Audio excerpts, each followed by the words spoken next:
Hello and welcome to Essential Racing Strategies, a Sharpen Your Skills edition. This is a three-part series on brake balance. It's going to be dedicated to giving you the tools you need to be able to effectively adjust your brake balance to exactly what you need in any given situation, no guessing required.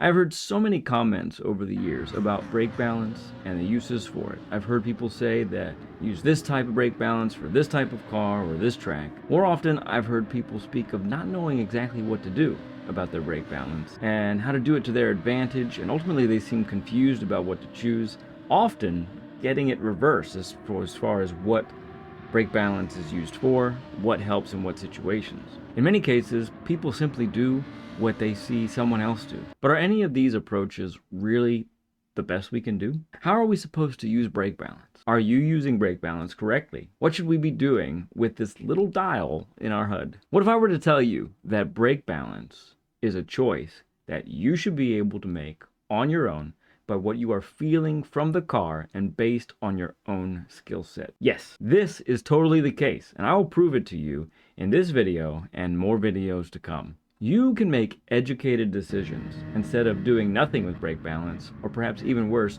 just doing whatever it is you feel like someone else is doing and copying that. You'll note that in my streams and my videos, I never really tell anyone what brake balance to use, because I believe it is a matter of preference to one's own driving style. There is a way that I approach brake balance, there's no doubt about it, I do that. But my approach might not be the best for everyone. I really don't want people just to actually just copy my approach for no other reason than I'm doing it. Are there wrong ways to use brake balance? Yeah, I do believe that there are definitely some things that you could do that will really harm your driving.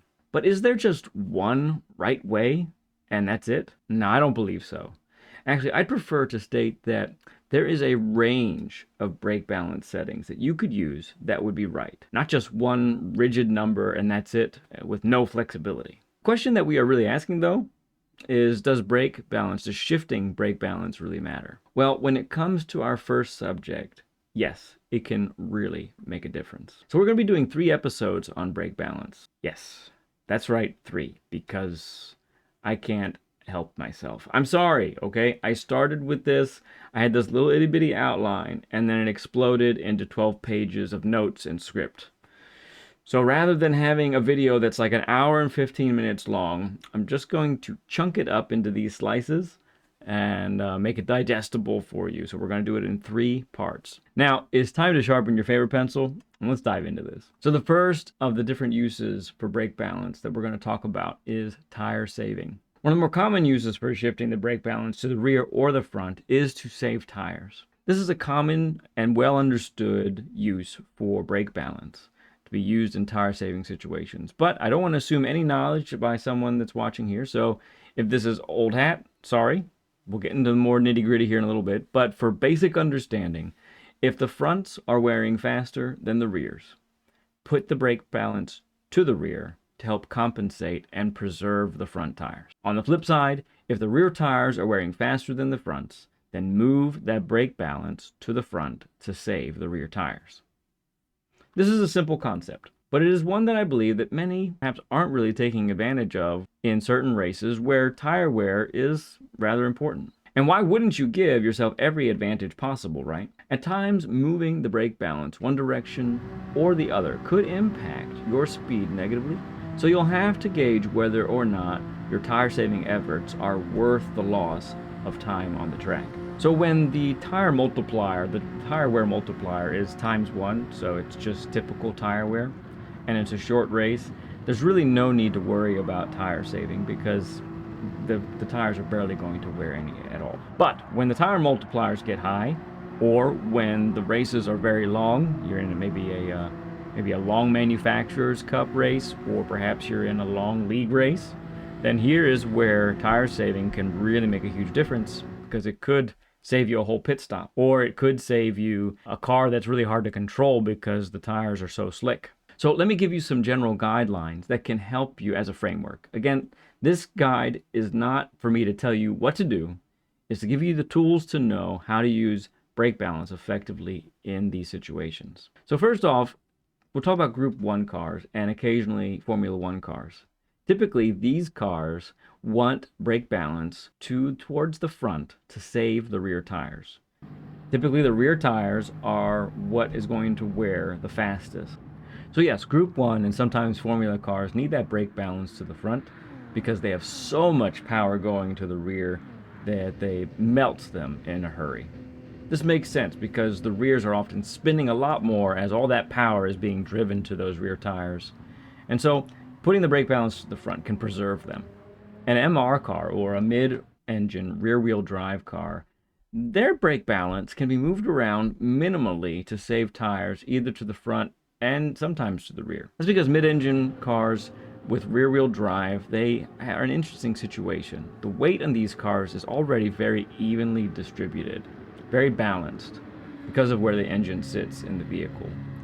And how the tires are wearing will have to be evaluated closely by the driver to get the most life possible out of those tires. In most cases, I have seen that the fronts are the ones that still wear a little bit more, and those are the ones that need to be saved. But there's the chance that you can get them to wear quite evenly with brake balance placed minimally to the front or the back. So then we have FR and FF cars, so front engine rear-wheel drive cars or front engine and front-wheel drive cars.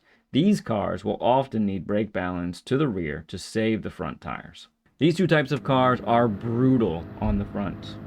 Front engine cars have the majority of the weight over top of the front tires, so sending the brake balance to the rear is almost always necessary in a tire saving situation. Front-wheel drive cars that have the engine in the front often need this more so because not only is the weight of the car on the front tires, those front tires are doing the business of propelling the car forward, giving it that added amount of wear. Now, a little known aspect about tire saving is actually that the track may in fact dictate what type of brake balance you need as far as whether they're going to the front or the back. This might be a little surprising, but this is the case. Here are some examples of tracks that make you move the brake balance to the front regardless of car type. So tracks like Daytona Road Course, Broadbean Raceway, High Speed Ring. Why these tracks? Well, these tracks have high-speed banked corners. And because of that, the rear tires are actually doing the bulk of the work in trying to keep the car on the track. That, with the high downforce with a lot of cars that you're driving as well, it is slamming those rear tires down to the pavement. And because of all the lateral G-forces and because of how much the tires are spinning at high speeds, this is causing the rears to wear in an excessive amount, much more than usual. So, for example, taking banked corners at 150 miles per hour for extended periods of time, it makes those rear tires wear so much faster than the fronts. But how about some tracks that make you move the brake balance to the rear, regardless of car type? Yes, there are these types of tracks as well. These are the tracks that have multiple big braking zones. So, in other words, you're going from a very high speed to a very low speed, and you're doing it and that is happening in a straight line. These types of tracks, they brutalize the fronts. And if tire saving is required for the race that you're in, you'll want to prioritize that by putting the brake balance to the rear. Examples of tracks like this are Sardinia, Spa, Catalunya, and maybe one of the biggest ones is Red Bull Ring.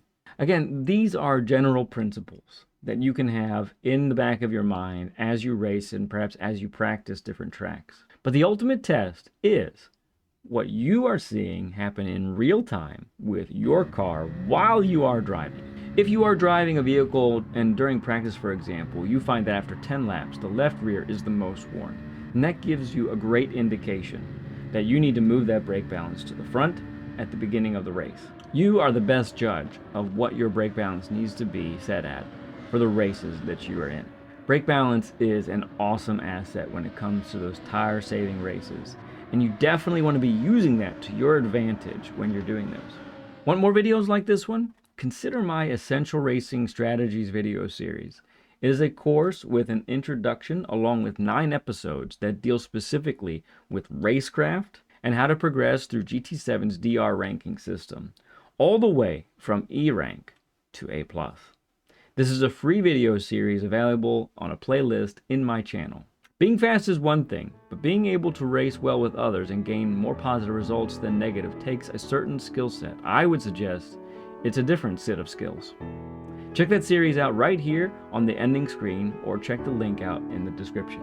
There's always a balance between moving brake balance a certain direction and how much race pace or control that will cost you. Only you can evaluate that and make a decision in real time. But what about races where tire saving isn't as critical? What if you are lacking control when slowing down? Next episode, we will look at another use for brake balance to discuss that very subject, and I'll see you then next time on Essential Racing Strategies.